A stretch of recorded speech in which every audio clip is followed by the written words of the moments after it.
Morning student. ये आपके 11th class biology के 5th चैप्टर का 6th लेक्चर है। इसके पहले वाले लेक्चर में हम लोगों ने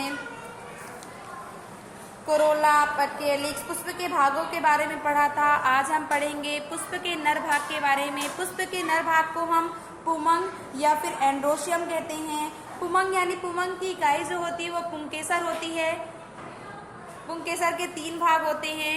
एक होता है आपका तंतु, दूसरा होता है आपका परागकोश, और इस तंतु और परागकोश को जो आपस में जोड़ता है उसको हम क्या बोलते हैं? योजी। ठीक, ये आपका होता है परागकोश। इसी परागकोश में क्या होते हैं? परागकण क्या होते हैं? स्थित होते हैं। और ये आपका जो लंबी डंडे संरचना होती है वो आपका क्या होता है? पराग तंतु। ठीक है ना। पुमंग के बारे में चलिए देखते हैं। पुमंग पुंकेसरों से मिलकर बनता है। प्रत्येक पुंकेसर जो फूल का नर जनन अंग है में एक तंतु तथा एक परागकोश होता है। परागकोश में परागकण होते हैं। परागकोश में क्या होते हैं? इसके अंदर क्या होते हैं? परागकण होते हैं। बंद पुंकेसर जनन करने में असमर्थ होते हैं और यह स्टेनोमाइट कहलाते हैं। ठीक है ना। जो बंद पुंकेसर होते हैं यानी उनमें क्या होती है? जनन करने की क्षमता होती नहीं है। ठीक। पुंकेसर फूल के अन्य भागों, दल अथवा आपस में एक में ही जुड़े हो सकते हैं। जब पुंकेसर दल से जुड़ा हो तो उसे दल लग्न कहते हैं। दल आप लोग समझ रहे हैं ना बच्चों, ये कोरोला वाला भाग है। जब पुंकेसर क्या हो? दल से जुड़ा हो तो उसको क्या कहते हैं? दल लग्न। जैसे कि एपिपेटलस, उदाहरण के लिए आपका बैंगन। ठीक है ना। उदाहरण के लिए क्या हो गया? बैंगन। यदि ये परिदल पुंज से जुड़े होते हैं तो ये परिदल लग्न कहलाते हैं। जैसे एफिपेलस यानी लिली के पुष्प में हमें ये दिखाई देने को मिलता है कि जो उसके पुंकेसर होते हैं किससे लगे होते हैं? परिदल से लगे होते हैं। पुंकेसर अगर एक गुच्छे अथवा एक बंडल में हो तो एक संगी। जैसे आपने देखा होगा उसमें गुड़हल के पुष्प में पुंकेसर येलो कलर के होते हैं, एक ही उसमें लगे होते हैं, तो वो कैसे होते हैं? एक संगी। जैसे गुड़हल में अगर पुंकेसर 2 बंडल में लगे हों, दुई संगी, जैसे मटर के कुल में देखिए, जैसे जब पुष्प के अंदर पुष्पासन एक जगह पर हो तो एक संगी। जैसे गुड़हल का हो पुष्पासन, एक ही जगह पर पुंकेसर हो, ठीक, तो क्या होगा? एक संगी। 2 जगह पर हो पुष्पासन के साथ जुड़ा हो यानी एक इधर जुड़ा हो दूसरा इधर जुड़ा हो यानी 2 संग से जुड़ा हो तो उसको क्या बोलेंगे? द्विसंगी। जैसे मटर में 9 पुंकेसर एक जगह लगा होता है और एक दूसरी जगह लगा होता है तो दो हो गया। ठीक, तो जैसे मटर में अथवा 2 से अधिक बंडल हो यानी इस अलग पुंकेसर इधर लगा हो, थोड़ा पुंकेसर इधर लगा हो, थोड़ा पुंकेसर इधर लगा हो, तो वो कैसे होते हैं? बहुसंगी। जैसे सिट्रस में हो सकते हैं। उसी फूल के तंतु की लंबाई भी भिन्न भिन्न होती है और कुछ में देखो पुंकेसर के तंतु की लंबाई अधिक होती है, कुछ में थोड़ी छोटी होती है, कुछ में और छोटी है। यानी जो तंतु होते हैं पुंकेसर के, यानी जो ऐसा लंबा वाला भाग होता है ये वाला, वो क्या होते हैं? सभी पौधों में क्या होते हैं? अलग अलग होते हैं। जैसे सेल्विया तथा सरसों में। ठीक है ना। ये है आपके ये पुंकेसर की रचना है, पुमंग की रचना है। ये आपका क्या हो गया? तंतु हो गया और ये आपका क्या होगा? परागकोश हो गया। द्विसंगी पुंकेसर कितने प्रकार के होते हैं? एक संगी, द्विसंगी और बहुसंगी। एक संगी में पुष्प पुंकेसर एक ही जगह से निकला होगा, द्विसंगी में 2 जगह से निकला होगा और बहुसंगी में अलग अलग स्थानों से क्या होगा? पुंकेसर निकला होगा। चलिए नेक्स्ट है आपका जायांग। जायांग क्या है? मादा जनन अंग है। ठीक है ना। पुष्प का मादा जनन अंग होता है उसको जायांग बोलते हैं। बच्चों जायांग 3 पार्ट में होते हैं। ठीक है ना। ऐसे होता है आपका जायांग। इस वाले भाग को हम बोलते हैं वर्तिकाग्र, इस वाले भाग को हम बोलते हैं वर्तिका और इस वाले भाग को हम बोलते हैं अंडाशय। ठीक है ना। इसी अंडाशय के अंदर क्या होता है? बीजांड होता है जो बीज बनाता है हमारा आगे चलकर। इसी अंडाशय के अंदर क्या होता है? बीजांड होता है। ठीक है ना। फिर से देखिए अंडाशय के कितने भाग, जायांग कितने भाग होते हैं? 3 भाग होते हैं, वर्तिकाग्र, वर्तिका और अंडाशय। और अंडाशय के अंदर क्या होते हैं? बीजांड यानी अंड एक जगह पर क्या होते हैं? संयुक्त होते हैं।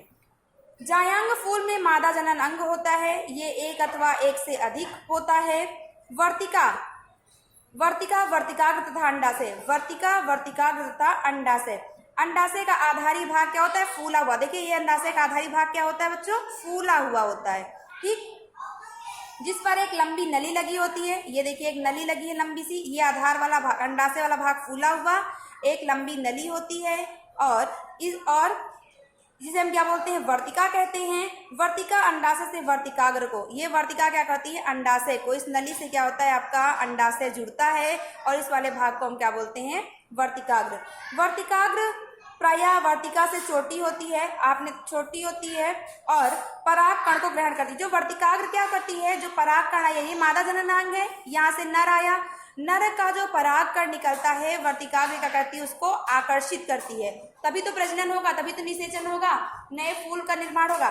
तो ये क्या करती है, पराग कण को, वर्तिका क्या करती है, पराग कण को अपनी ओर क्या करती है, आकर्षित करती है। प्रत्येक अंडाशय में एक अथवा अधिक बीजांड होते हैं जो गूदेदार बीजांडांश से क्या होते हैं, जुड़े होते हैं। जब एक से अधिक अंडक होते हैं तो पृथक हो सकते हैं, उन्हें व्युत्तांडपी। देखो बच्चों क्या होता है कि मान लो यहाँ पे ये है अंडक है, तो अगर अंडक आपस में क्या है, जुड़े हुए हैं, ठीक है ना, एक में ही अंडक क्या है आपस में अगर जुड़े हुए हैं तो उसको संयुक्तांडपी कहेंगे। क्या कहेंगे, संयुक्तांडपी।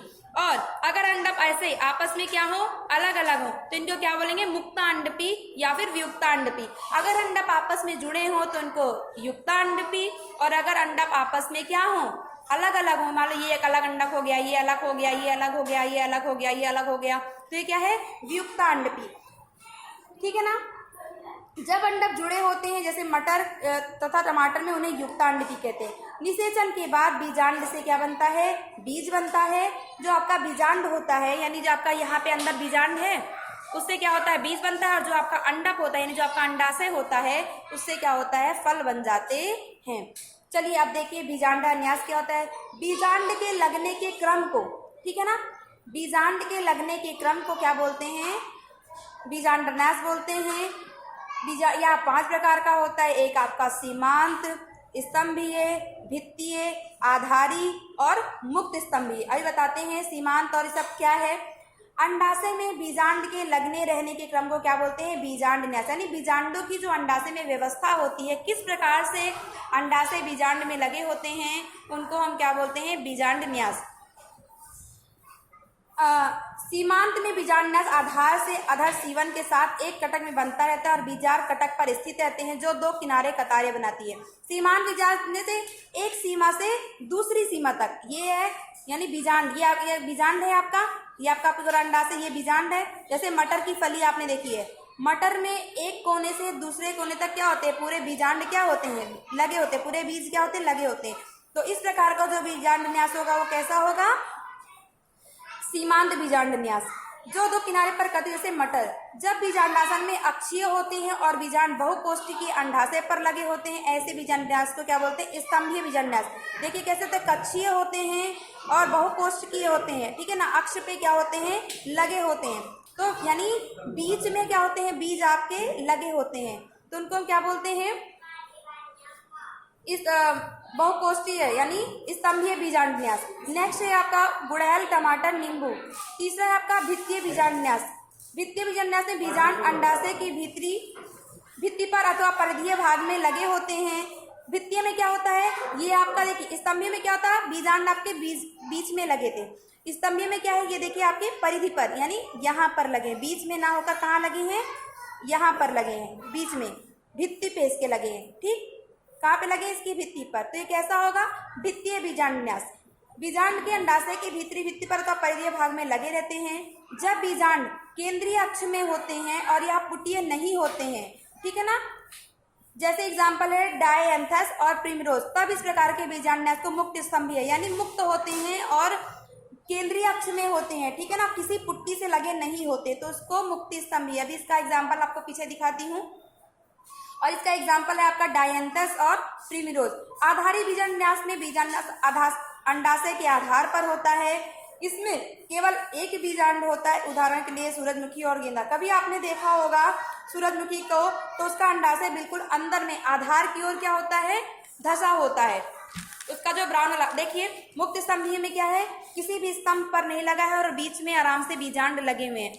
आधारी स्तंभ में देखिए बिल्कुल आधार पर एक बीज जो है बिल्कुल कहाँ पर है, आधार में आकर, यानी नीचे की ओर आके लगा हुआ है, ये आधारी बीजांडन्यास है। तो बीजांडन्यास कितने प्रकार के बच्चों, 5 प्रकार के।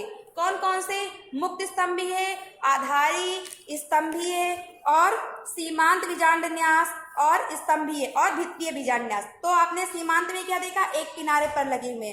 स्तंभीय में बीजांड क्या लगे, बीच में लगे हैं। भित्तीय में आपने क्या देखा, दीवारों पर बीज लगे हुए होते हैं।